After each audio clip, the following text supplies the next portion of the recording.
Isang pinagpalang araw sa inyong lahat. Tayo po'y magninilay sa salita ng Diyos, ang pinagmumulan ng awan ng ating buhay, ang salitawa. Today, my dear brothers and sisters, we are celebrating the memorial of the Blessed Virgin Mary, Mother of the Church. Bagamat bago pa lamang sa ating liturgical calendar ang ating pinagdiriwang ngayon, it was only decreed on February 11, 2018 by Pope Francis. Ito ay mayroon namang biblical and historical na basis. Na si Maria noong paman ay kinikilala ng Mother of the members of the Church of Christ.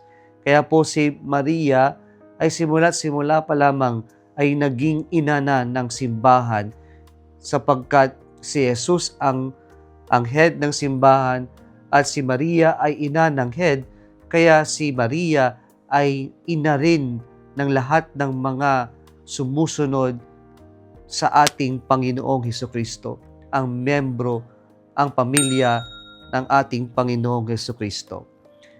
In our readings for today's celebration, we are presented with two different women, in fact, two mothers. Sa unang pagbasa, Eve is presented as a woman given to Adam. But this woman who was supposed to be a defender led the man Adam into sin. Because of her disobedience, sin entered humanity. Kaya po, ito yung tinatawag nating the fall. Kasi hindi sinunod ni Eva, this woman, yung bilin ng Diyos.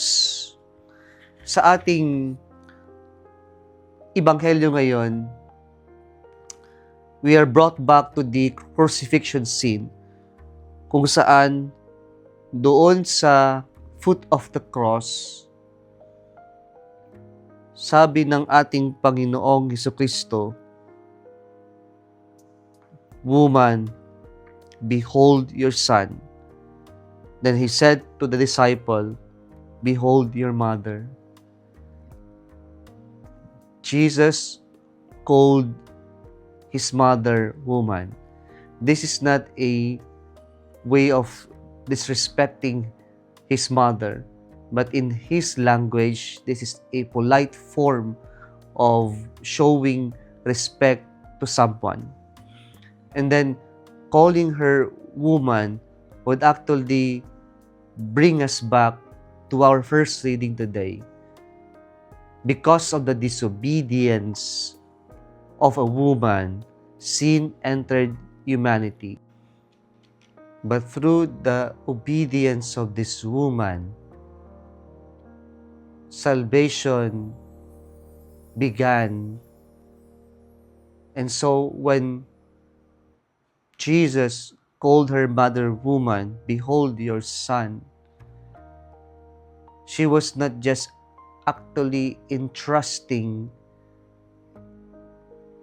his mother to the beloved disciple who was the representative of the church, but he was actually entrusting the church to her mother, to his mother. Kaya po itong pagdiriwang natin ngayon ay isang paalala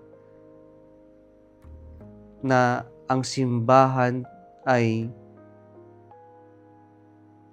inaipanganak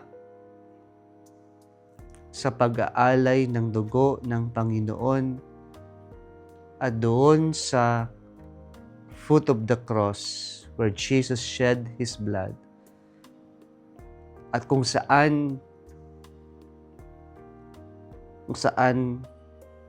isinilang ang simbahan, ibinigay niya ang kanyang ina na maging ina ng simbahan.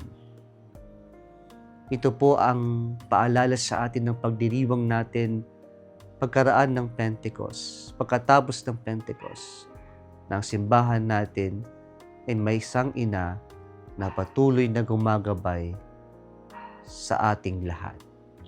Kung nagustuhan mo ang video na ito, huwag kalimutang mag-like, i-share at mag-subscribe sa Salitawa Facebook page and YouTube channel. Muli isang pinagpalang araw sa inyong lahat.